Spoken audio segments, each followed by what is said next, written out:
ఇవాళ కేంద్ర కమిటీ సభ్యుడు మావోయిస్టు అగ్రనేత మొండెం బాలకృష్ణ అలియాస్ మనోజ్ అంత్యక్రియలు హైదరాబాద్లో జరగనున్నాయి. ఈ నెల 11న జరిగిన ఎన్కౌంటర్లో బాలకృష్ణ మరణించారు.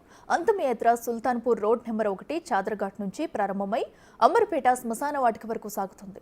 అమరవీరుల బంధుమిత్రుల సంఘం పెద్ద ఎత్తున తరలి వస్తున్నట్లు సమాచారం. అయితే బాలకృష్ణ దహన సంస్కారాలకు వరంగల్ ఉమ్మడి జిల్లా నుంచి పెద్ద ఎత్తున రానున్నారు.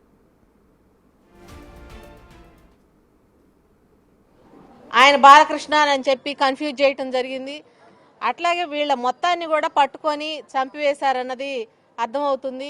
అది పేపర్లో కూడా క్లియర్గా రాశారు. వెంటాడి ముందు రోజు నుంచి పట్టుకొని చంపివేశారు. చంపివేసి ఎన్కౌంటర్ కట్టుకథలు అల్లుతున్నారు. మనం అందరం ఎప్పుడూ చెప్పుకుంటున్న విషయం అయినా కూడా ఈ రోజు కూడా అదే విషయాన్ని చెప్పుకోవాల్సి వస్తుంది. అదేంటంటే అక్కడ ఉన్నటువంటి ఇప్పటి వరకు కొన్ని వందల మందిని మావోయిస్టుల పేరుతోని హత్య చేయడం జరిగింది. అప్పటికి కూడా వాళ్ళు హత్యలు చేస్తున్నా కూడా చర్చలు జరపాలి అని చెప్పి వాళ్ళు ప్రతిపాదన తీసుకొచ్చారు.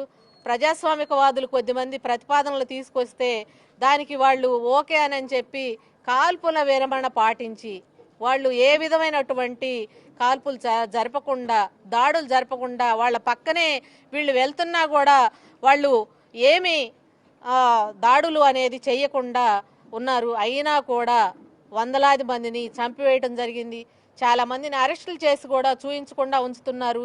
వాళ్ళు లొంగిపోతామని అంటే చూపిస్తున్నారు, లేదంటే హత్యలు చేస్తున్నారు. ఇప్పుడు ఈ చనిపోయిన వాళ్ళలో ఎంతమందిని ఎప్పుడు అరెస్ట్ చేశారనేది కూడా చెప్పలేనటువంటి పరిస్థితి మనకి కనిపిస్తుంది.